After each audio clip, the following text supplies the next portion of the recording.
नमस्कार सभी को। आज स्वतंत्रता दिवस है, तो मेरी तरफ से आप सभी को स्वतंत्रता दिवस की बहुत बहुत बधाइयाँ। आज हमारा संपूर्ण देश अपनी आज़ादी की 76वीं वर्षगांठ और 77वां स्वतंत्रता दिवस मना रहा है। तो आज़ादी के इस पावन अवसर पे जिस दिन हमारा देश हमारा देश जो है 15 अगस्त सन 1947 को अंग्रेजों की गुलामी से आज़ाद हुआ था, इसलिए आज के दिवस को आज़ादी के दिन के रूप में मनाया जाता है। तो आज के इस पावन अवसर पर जिस दिन हमारा देश अंग्रेजों की गुलामी से आज़ाद हुआ था, मैं आप सबके सामने एक बात रखना चाहती हूँ। एक रूढ़िवादी सोच के बारे में बात करना चाहती हूँ, एक संकीर्ण सोच के बारे में बात करना चाहती हूँ, ताकि हमारा ये जो सभ्य समाज है वो भी इस संकीर्ण सोच से आज़ाद हो सके आज के दिन। और आज के दिन एक प्रण ले सके कि हम प्रण लेते हैं कि हम बेटी हो या बेटा दोनों को बराबर का दर्जा देंगे। हम बेटी हो या बेटा दोनों को बराबर का दर्जा दे करके पढ़ाएंगे, उनको पढ़ाई के अच्छे से अच्छे अवसर देंगे। तो आज मैं इसी बारे में आप सबके सामने बात कर रही हूँ कि बेशक हमारा देश आज से 76 साल पहले आज़ाद हो गया हो, आज़ादी का दिवस मना रहा हो आज के दिन, लेकिन हम लोग आज भी बेटियों के मामले में वही संकीर्ण सोच रखते हैं, वही रूढ़िवादी सोच कि बेटियों को क्या पढ़ाना, क्या अधिकार देना। हाँ, मैं ये बात हर किसी के लिए नहीं कह रही। उच्च वर्ग और मध्यम वर्ग, उस वर्ग में अपनी बेटियों को बराबर का दर्जा दिया जाता है, बराबर का अधिकार दिया जाता है, बेटियों को अच्छे से अच्छे शिक्षा के अवसर दिए जाते हैं और बेटियों को हर वो अधिकार दिया जाता है जो बेटे को दिया जाता है। लेकिन जब बात निम्न वर्ग और हमारे देश के छोटे से छोटे वो गांव, ग्रामीण मोहल्ले, गांव और छोटे छोटे कस्बों की बात आती है, जहां आज भी लोग शिक्षा के अधिकारों से अपनी बेटियों को वंचित रखते हैं, मैं उनकी बात कर रही हूँ। तो आज भी जब देखा जाए तो बहुत से ऐसे गांव हैं, बहुत सी ऐसी जगह हैं जहां आज भी बेटियों को पढ़ाने से लोग हिचकिचाते हैं, बेटियों को उनके शिक्षा के अधिकार देने से हिचकिचाते हैं।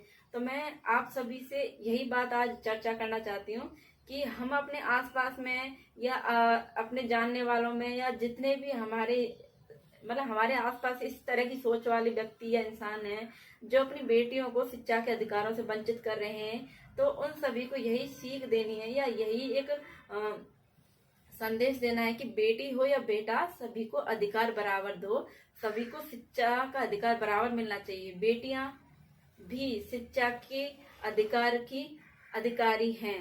तो हम लोगों को बेटी और बेटा दोनों को ही शिक्षा देनी चाहिए। ये नहीं कि बेटा है तो बेटे को ही पढ़ाई कराई जाए, बेटे को ही अच्छे अवसर दिए जाएं, बेटियों को बस संकीर्ण सोच वही बंदिशों में रखा जाए, वही घर की चार दीवारियों के अंदर कैद करके रखा जाए। ये संकीर्ण सोच से ही हम सबको आज अपने आप को मजबूत करके एक दृढ़ निश्चय लेना है कि आज हम जिस तरह हमारा देश अंग्रेजों की गुलामी से आजाद हुआ था, उसी तरीके से हमारे मन में, हमारे जो मस्तिष्क में ये जो संकीर्ण सोच बैठी हुई है, इस संकीर्ण सोच से ही हमको अपने दिमाग को मुक्त करना है और हमारी सोच को बदलना है। बेटियों के लिए, खासकर बेटियों के अधिकारों के बारे में ही मैं आज बात कर रही हूँ कि बेटियों के अधिकारों को उनको संपूर्ण तरीके से दिया जाए। और बेटियों की शिक्षा सबसे बड़ी चीज होती है।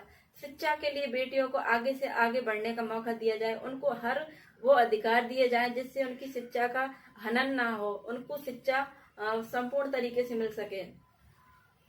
तो मैं बस आप सब लोगों से यही कहना चाहूंगी कि शिक्षा का अधिकार दोनों को बराबर दो, बेटी हो या बेटा।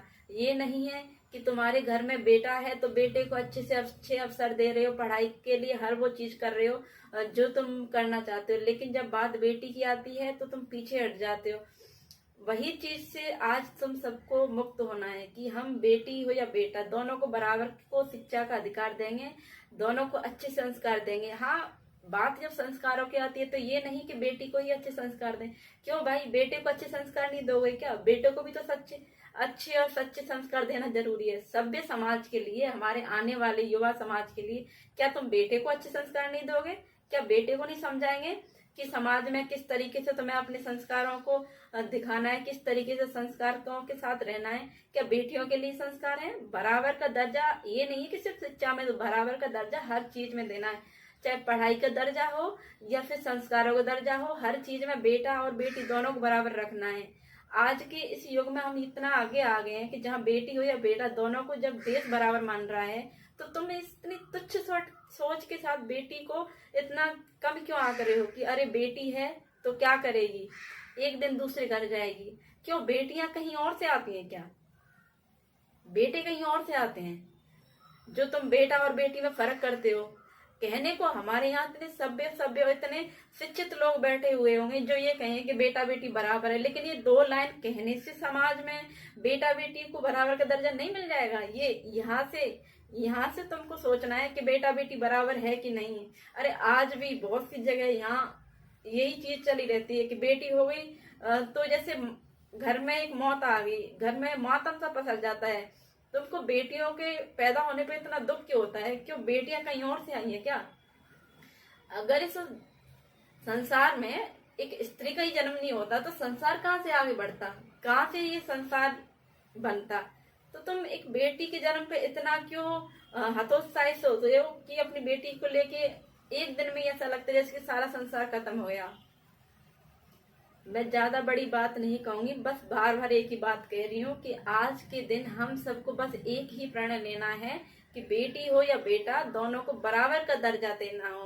बेटी को बराबर पढ़ाओ, बेटे से भी ज्यादा पढ़ाओ, क्योंकि बेटे तो एक बार पीछे भी हट जाते हैं लेकिन बेटियां कभी अपने अधिकारों से पीछे नहीं हटती हैं, वो अपने हर फर्ज को निभाती हैं। तो बेटियों को भी बेटों की तरह पढ़ाओ और बेटियों को आगे बढ़ने के हर वो अवसर दो ताकि वो शिक्षा के किसी भी अधिकार से वंचित ना रहें। क्योंकि आज बेटियां, जहाँ उच्च वर्ग की बात की उन तो बेटियां कहाँ से कहाँ तक पहुंच रही हैं। बेटियां चांद तक पे जा चुकी हैं। बात की जाए कल्पना चावला जो आज हम सब के बीच में नहीं है, लेकिन वो पहली अंतरिक्ष यात्री थी, महिला अंतरिक्ष यात्री जो अंतरिक्ष में गई थी। तो उनके माँ बाप ने उनको अच्छे से शिक्षा का अधिकार दिया, अच्छे से पढ़ाई लिखाए, तभी वो यहाँ तक जा पाई थी। तो हम जैसे लोग क्यों पीछे हट रहे हैं? क्या हम बेटियों को शिक्षा का अधिकार नहीं देंगे? तो आज बस इतना सा ही कहना है कि बेटी हो या बेटा बराबर का दर्जा दो, बराबर पढ़ने का अधिकार।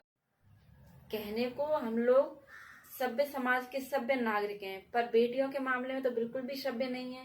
बेटियों के मामले में तो आज भी वही की वही सोच है जो आजादी से पहले थी। बेटियों को तो आज भी उन्हीं अधिकारों से वंचित रखा जाता है जो आजादी से पहले रखा जाता है।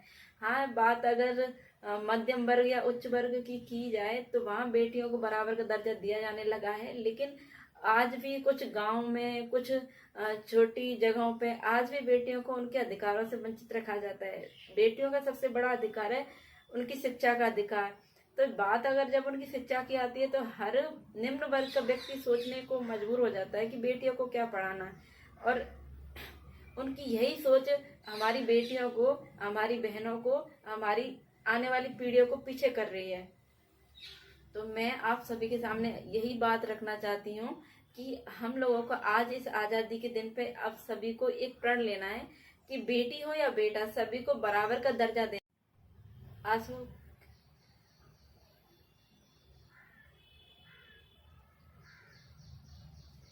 आज के बस इतनी सी बात मैं बार बार रिमाइंड सभी को करा रही हूँ कि बेटी हो या बेटा सभी को बराबर का दर्जा दो। बेटियों को अव्वल से अव्वल दर्जे की पढ़ाई कराई जाए ताकि बेटियां भी किसी भी क्षेत्र में पीछे ना रहें। बेटियों को भी आगे से आगे बढ़ने के सभी अवसर उपलब्ध कराएं ताकि बेटियां भी जैसे बेटे नाम रोशन करते हैं वैसे बेटियां भी नाम रोशन कर सकें, और अपनी इस संकीर्ण सोच से अपने आप को आज़ादी दिलाएं कि बेटियां पराए घर की मेहमान हैं या पराए घर जाएंगी।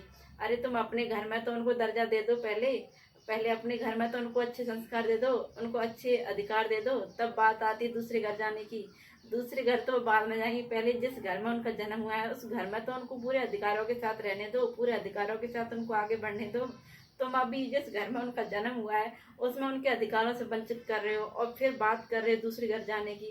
क्या बेटी इंसान नहीं होती है? क्या बेटी की जी नहीं होता है? जो अभी तुम उसके अधिकारों को यहाँ आनंद करो, फिर वो जिस घर में जाएगी वहां उस घर में उसके अधिकारों को कौन दे देगा?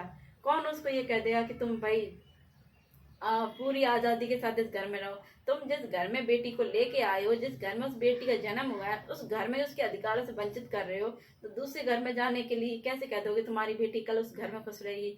जिस घर में जन्म लेके वो बेटी आई है उस घर में तुम उसके अधिकारों से वंचित कर रहे हो। तो कम से कम जिस घर में जन्म लिया उस घर में तो उसको उसके अधिकारों को संपूर्ण तरीके से दो, उसको वो आज़ादी दो ताकि वो अपने सपनों को साकार कर सके, पढ़ाई का वो दर्जा दो ताकि वो आगे से आगे बेटे की तरह आपका नाम रोशन कर सके। तो जितने भी लोगों ने मेरी बात को सुना है, पढ़ा है, सॉरी सुना है और गौर से सुना है, उन सभी से मेरी हाथ जोड़ के विनम्र निवेदन है कि कृपया सभी लोग अपने घर में, अपने परिवार में, अपने आसपास में, समाज में सभी लोगों को एक संदेश देना है कि सभी बेटियों को बराबर पढ़ाएं, बराबर अधिकार दें और शिक्षा के अधिकार से वंचित ना करें। बेटी पढ़ेगी तभी तो देश आगे बढ़ेगा। एक शिक्षित माँ अपने बच्चों को पढ़ाएगी तो वो अच्छी शिक्षा में और भी आगे जाएंगे। पर अगर वो शिक्षित ही नहीं, एक माँ शिक्षित नहीं होगी तो उसकी संतान शिक्षित कैसे होगी। इसलिए देश में आगे बढ़ने के लिए शिक्षा जरूरी है और एक बेटी को शिक्षा बेहद जरूरी है। बेटी शिक्षित होगी तो देश शिक्षित होगा। तो आज बस इतनी सी बात बार बार रिमाइंड करा रही हूँ कि आज़ादी का मतलब सिर्फ वो कहने के लिए आज़ादी नहीं है, सोच से भी आज़ादी दो। और इस दिन एक प्रण लो कि हम अपने घर में अपनी बेटियों को हर वो अधिकार देंगे, हर वो आज़ादी देंगे ताकि वो आगे से आगे अच्छी से अच्छी पढ़ाई कर सके। बस इतना ही कहना चाहूँगी। अगर मेरी बात अच्छी लगी हो तो मुझे समर्थन दीजिए और मेरे साथ जुड़िए, और जो लोग पहले से जुड़े हुए उन सभी को धन्यवाद देना चाहूँगी।